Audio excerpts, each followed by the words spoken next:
hello friend welcome to my YouTube channel मैं rzktutorial आपलोके से rzktutorial यूट्यूब चैनल आजिर এই ভিডিওটোত আলোচনা কৰিম যে মেট্ৰিক পৰীক্ষা 2021 চনৰ বিষয়ে হয় ফ্ৰেন্ড তেওঁলোকৰ বাবে বহুত এটা গুৰুত্বপূৰ্ণ ঘোষণা আছে কিয়নো তেওঁলোকে এতিয়া ক্লাস কৰিব পৰা নাই যেসকল বৰ্তমান ক্লাস 10 ত পঢ়ি আছে যেসকল 2021 ত মেট্ৰিক পৰীক্ষা দিব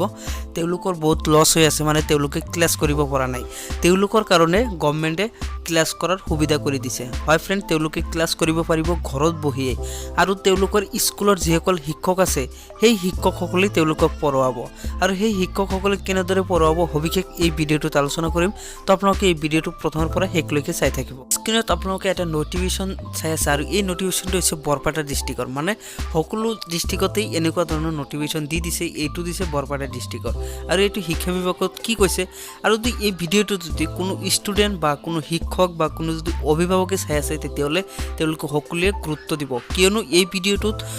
बहुत किछु इम्पोर्टेंट कथा আছে তেওঁলোকৰ জানিবলৈ স্টুডেন্ট প্লাস শিক্ষক প্লাস অভিভাৱক সকলোৰে প্ৰয়োজন কিয়নো সেই শিক্ষকসকলৰ কথা কৈছে ইয়াত যে কেনেকৈ পঢ়াব মানে ছাত্ৰ ছাত্ৰীসকলক হয় ফ্ৰেন্ড ইয়াত কৈ দিছে যে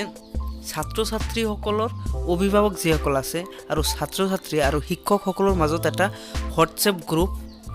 ক্ৰিয়েট কৰিব দিছে আৰু সেই হোৱাটছএপ গ্ৰুপত আলোচনা কৰিব তাৰ পিছত শিক্ষকসকলে নিজা নিজাকৈ এটাকৈ ইউটিউব চেনেল খুলিবলৈ দিছে আৰু সেই ইউটিউব চেনেল সমূহত এই শিক্ষকসকলে এটা এটা সাবজেক্ট বাই সাবজেক্ট প্ৰতিটো লেসনৰ প্ৰতিটো অনুশীলনৰ এটা এটা কোশ্চেন বুজাই দিব লাগিব প্লাস লিখি লিখি সেই দেখুৱাব লাগিব ভিডিঅ'সমূহ আৰু সেই ভিডিঅ'সমূহৰ লিংক হোৱাটছএপ গ্ৰুপত শ্বেয়াৰ কৰিব লাগিব যিখন হোৱাটছএপ গ্ৰুপত অভিভাৱক আছে প্লাস শিক্ষক আছে প্লাস ষ্টুডেন্ট আছে সেই গ্ৰুপটোত দিব লাগিব আৰু সেই লিংকৰ পৰা অভিভাৱকসকলে সেই তেওঁলোকৰ লৰা ছোৱালীসকলক শিক্ষা দিব লাগিব যে এইটো সাবজেক্ট এনেকৈ পঢ়া বা ছাত্ৰ ছাত্ৰীসকলে সেই লিংকৰ পৰা চাব পাৰিব যে এনেকৈ এইটো কোশ্চেনৰ এনসাৰ এইটো এনেকৈ পঢ়িব লাগিব হেইটোৰ কথাই কৈছে যে প্ৰথম নিয়মটো ইয়াত কি কৈছে যে সকলো বিদ্যালয়ৰ প্ৰধানে বিদ্যালয়ৰ যত সম্ভৱ সকলো ছাত্ৰ ছাত্ৰী আৰু অভিভাৱক সামৰি হোৱাটছএপ বা টেলিগ্ৰাম গ্ৰুপ গঠন কৰিব প্ৰতিটো গ্ৰুপত সংশ্লিষ্ট rzkক অন্তৰ্ভুক্ত কৰিব 2 নম্বৰত কৈছে এই গ্ৰুপসমূহ শ্ৰেণীভিত্তিক হ'ব আৰু তাত বিদ্যালয় প্ৰধানৰ লগতে নিৰ্দিষ্ট সহকাৰী শিক্ষক এডমিন হিচাপে থাকিব কোন শ্ৰেণীৰ দায়িত্বত কোন কোন সহকাৰী শিক্ষক থাকিব বিদ্যালয় প্ৰধানে সেই সিদ্ধান্ত লৈ জাননী জাৰি কৰিব জাননী হোৱাটছএপ যোগে প্ৰচাৰ হ'ব আৰু তাৰ প্ৰতিলিপি rzkক প্ৰেৰণ কৰিব লাগিব তাৰ পিছত 3 নম্বৰত কৈছে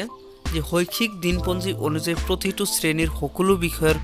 পাঠ দৃশ্যশ্ৰাব্য মাধ্যমত প্ৰস্তুত কৰি ইউটিউবত আপলোড কৰিব আৰু ইয়াৰ লিংক হোৱাটছএপ বা টেলিগ্ৰাম গ্ৰুপৰ জৰিয়তে ছাত্ৰ ছাত্ৰী আৰু অভিভাৱকক প্ৰেৰণ কৰিব পাৰিব যিবোৰ বিষয়ত পাঠ প্ৰস্তুত কৰা নহয় তেনে বিষয়ত শিক্ষকে দৈনন্দিন পাঠ পৰামৰ্শ গ্ৰুপসমূহৰ যোগেদি আগবঢ়াব আৰু যিমান দূৰ পাৰি ছাত্ৰ ছাত্ৰীৰ অগ্ৰগতিৰ খতিয়ান সংগ্ৰহ কৰিব প্ৰতিদিনে কিছু সংখ্যক ছাত্ৰ ছাত্ৰী আৰু অভিভাৱকৰ সৈতে ফোনৰ যোগে বিদ্যায়তনিক দিশ আলোচনা কৰি প্ৰয়োজনীয় পৰামৰ্শ আগবঢ়াব আৰু 6 নম্বৰত কৈছে তলত উল্লেখ কৰা অনলাইন শৈক্ষিক সমলসমূহ বহুলভাৱে ব্যৱহাৰ কৰিব দীক্ষা ই পাঠশালা স্বয়ং ইত্যাদি তো ফ্ৰেন্ড আপোনালোকে নিশ্চয় এই নোটিফিকেশনটোত কি কৈছে সকলোখিনি কথা বুজি পাইছে আৰু যদি কোনোবাই যদি বুজা নাই তেতিয়াহলে ডাইৰেক্ট আমাৰ লগত আলোচনা কৰিব পাৰিব আমাৰ ডেসক্ৰিপচনত লিংক দিয়া আছে কন্টাক্ট কৰিবৰ কাৰণে তো আপোনালোকে কন্টাক্ট কৰিব পাৰে তো ফ্ৰেন্ড আজিলৈ মানে যদি ভালো হৈছে লাইক কৰিব আৰু শেয়াৰ কৰিব